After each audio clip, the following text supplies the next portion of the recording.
19వ తేదీ దేశమంతటా కూడా సార్వత్రిక సమ్మె జరుగుతుంది. దీంట్లో కార్మిక సంఘాలు, రైతు సంఘాలను కూడా కలిసి చేస్తున్నాయి.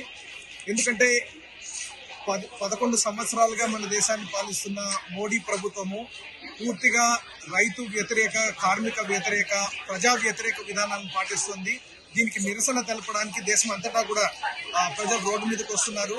సార్వత్రిక సమ్మె జరుగుతోంది. దాంట్లో భాగంగానే హైదరాబాద్ లో ఒక పెద్ద ర్యాలీ కార్మిక సంఘాలు, రైతు సంఘాలను కలిసి చేస్తున్నాయి. ఇది సుందరయ్య విజ్ఞాన కేంద్రం నుంచి బయలుదేరి ఇందిరా పార్క్ ధర్నా చౌక్ దాకా వెళ్ళడము, అలాగే ధర్నా చౌక్ దగ్గర ఒక పెద్ద ధర్నా కూడా కార్యక్రమం కూడా జరుగుతుంది. మొత్తము మోడీ ప్రభుత్వానికి దేశం మొత్తం నుంచి కూడా ఒక హెచ్చరిక ఇచ్చే విధంగా ఈ కార్యక్రమం జరుగుతుంది.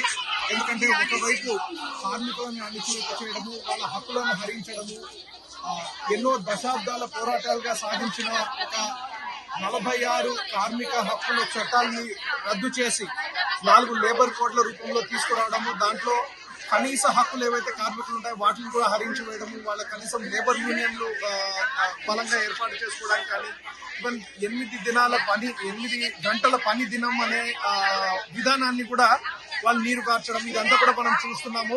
అదేవిధంగా రైతులకి సంబంధించి 3 కార్పొరేట్ వ్యవసాయ చట్టాలు తీసుకొచ్చి మొత్తం మన దేశపు వ్యవసాయాన్ని కార్పొరేట్లకి అప్పగించి ఏదైతే పన్నాగం పండారో అది చారిత్రాత్మక రైతు పోరాటం ద్వారా దాన్ని వెనక్కి తీసుకున్న దొడ్డిదారిన అదే విధానాలని మళ్లీ తీసుకురావడాన్ని మనం చూస్తున్నాము.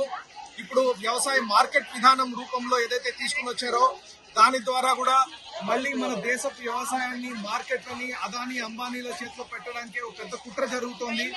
అదేవిధంగా దేశం అంతటా కూడా రైతులు ఏదైతే కోరుతున్నారో వాళ్ళు పండించిన పంటకి న్యాయమైన ధరలు లభించాలి, కనీస మద్దతు ధరల గ్యారంటీ చట్టాన్ని చేయాలి అనే దాన్ని కూడా పూర్తిగా పక్కన పెట్టడం జరిగింది.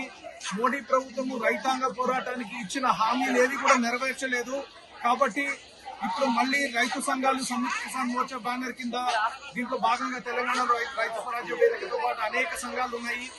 అన్ని సంఘాలు కూడా రైతులకు న్యాయం జరిగేంత వరకు కూడా పోరాటం కొనసాగిస్తామని చెప్పి గట్టిగా ప్రతిజ్ఞ చేస్తున్నారు. ఈ రోజు దాంట్లో భాగంగానే ఈ రోజు ర్యాలీ విజయవంతం కావాలని మేమంతా కోరుతున్నాము. అంతేకాకుండా సాధారణ ప్రజలందరికీ కూడా ఈ దేశంలో రైతులు, వ్యవసాయ కూలీలు, కౌలు రైతులు, కార్మికులు వీళ్ళకి సంబంధించిన హక్కులు కాపాడినప్పుడే మన దేశం కూడా బాగుపడుతుంది. మన దేశంలో పేద ప్రజలందరికీ కూడా న్యాయం జరుగుతుంది.